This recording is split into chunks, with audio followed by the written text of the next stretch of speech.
আপনাদের সেই গানটার কথা মনে আছে, ধাঁধার চেয়ে জটিল তুমি, মহিনের ঘোড়াগুলি ব্যান্ডের গান? আজ তৃণমূল কংগ্রেসের যে অবস্থা হয়েছে, সেই গানটার কথা মনে পড়ে যাচ্ছে। এক একজন সাংসদ এক একদিন এক এক রকম ভূমিকা পালন করছে।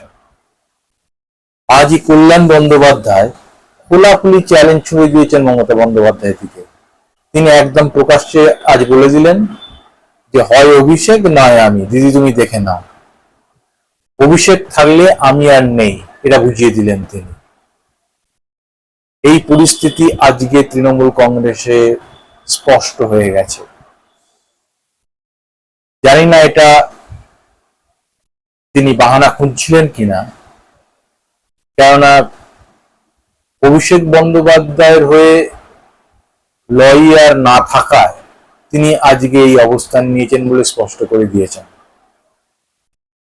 কাল রাতে তার ছেলে শীর্ষান্ন বন্দ্যোপাধ্যায়, যিনি তৃণমূল কংগ্রেসের এবারের বিধায়ক পদে লড়েছিলেন উত্তরপাড়া কেন্দ্র থেকে, তার কাছে রাত 12:30টায় নাকি বার্তা যায় যে কল্যাণ বন্দ্যোপাধ্যায় বা আপনাদের আইনজীবী হয়ে থাকতে হবে না, অভিষেক বন্দ্যোপাধ্যায়ের অন্য আইনজীবী থাকছে, তিনি দেখে নিয়েছেন।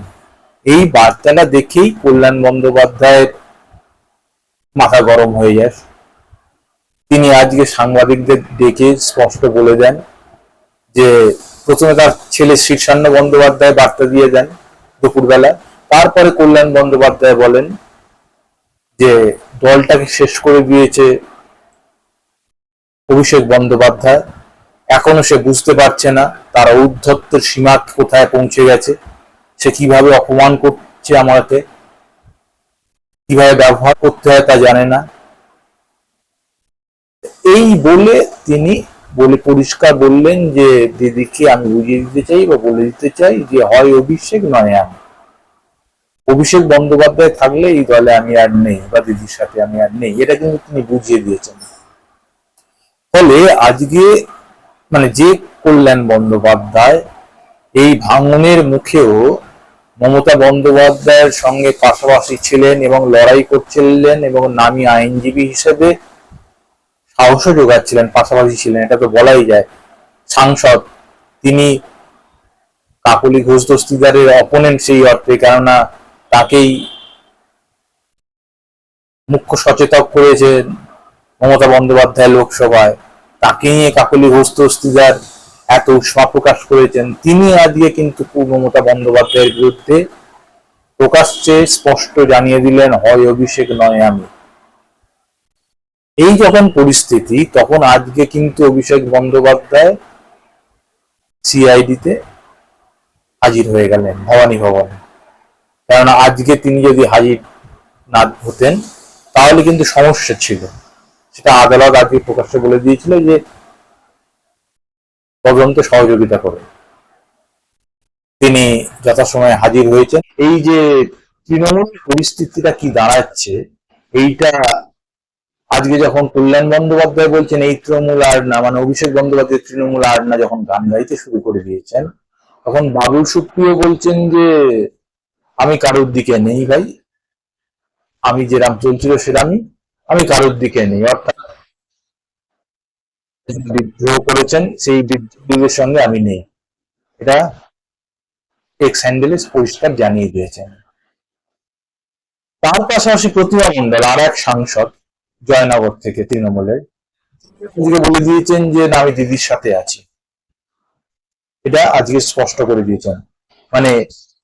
যে বিদ্রোহী সাংসদদের তালিকা তুলে দেওয়া হয়েছিল তার মধ্যে কিন্তু তার সই ছিল, কিন্তু আজ তিনি বলে দিয়েছেন কোথায় আমি তো জানি না আমার সই ছিল কে, আমি তো বলিনি ওদের। আজকে তিনি এইটা স্পষ্ট করে দিয়েছেন, তিনি মমতা বন্দ্যোপাধ্যায়ের সঙ্গে আছেন। আরো দুজন সাংসদ সেই অর্থে শত্রুঘ্ন সিনহা, কীর্তি আজাদ, এরা স্পষ্ট করে দিয়েছেন যে তারা মমতা বন্দ্যোপাধ্যায়ের সঙ্গে থাকছেন। ফলে এটা মমতা বন্দ্যোপাধ্যায়ের একটা স্বস্তি যে এই সাংসদরা সঙ্গে আছেন। যদি কীর্তি আজাদ বা শত্রুঘ্ন সিনহা কতটা তার সাংগঠনিক শক্তি বাড়াবে সেটা আলাদা প্রশ্ন, কিন্তু সংসদে এই শক্তিটা তার রইল, এটা স্পষ্ট। এইটা যখন স্পষ্ট হচ্ছে তখন কিন্তু রাজ্যসভা তিনি অস্বস্তিতে পড়ছেন। প্রকাশিক বড়াই তার সাংসদ, তিনি আজকে ইস্তফা দিয়ে দিয়েছেন। ফলে সংখ্যাটা 12 জন সংখ্যা থেকে ক্রমশ কমছে রাজ্যসভার তৃণমূল সাংসদ। আসি কোয়েল মল্লিক জানিয়ে দিয়েছেন চিঠি দিয়ে যে তিনিও সাংসদ থাকতে চাইছেন না, যদিও তার ইস্তফাপত্র এখনই গ্রহণ হবে না, কেননা তাকে হাজির দিয়ে জানতে হবে যে আমি থাকছি না। কিন্তু মন পড়া হয়ে গেছে সকলে, তিনি যখন বলে দিয়েছেন তার মানে তিনি আর থাকছেন না। পরিস্থিতি দাঁড়িয়েছে আজকে তৃণমূলে। বন্দ্যোপাধ্যায় প্রকাশ্য বিদ্রোহ করে দিয়েছেন এবং তিনি বলেছেন আপনার সঙ্গে দিদির সঙ্গে রক্তের সম্পর্ক, ভাইপো, কেন অভিষেক বন্দ্যোপাধ্যায় তার ভাইপো, ফলে তিনি তাকে ছাড়বেন কি ছাড়বেন না আমি জানি না, কিন্তু অভিষেক থাকলে আমি নেই।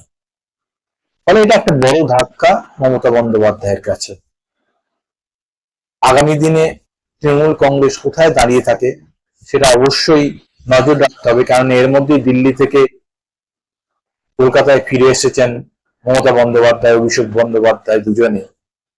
কিন্তু তৃণমূল কংগ্রেস কোন পথে কোন খাতে বইবে তার জন্য আমাদের আরো অপেক্ষা করতে হবে। আপনাদের আজকের পরিস্থিতি দেখে কি মনে হচ্ছে, তৃণমূল কংগ্রেস কোন দিকে বইবে, কি হবে তার ভবিষ্যৎ? লিখে জানান, সাবস্ক্রাইব করুন, লাইক দিন আর দেখতে থাকুন জাগনো আমি। নমস্কার।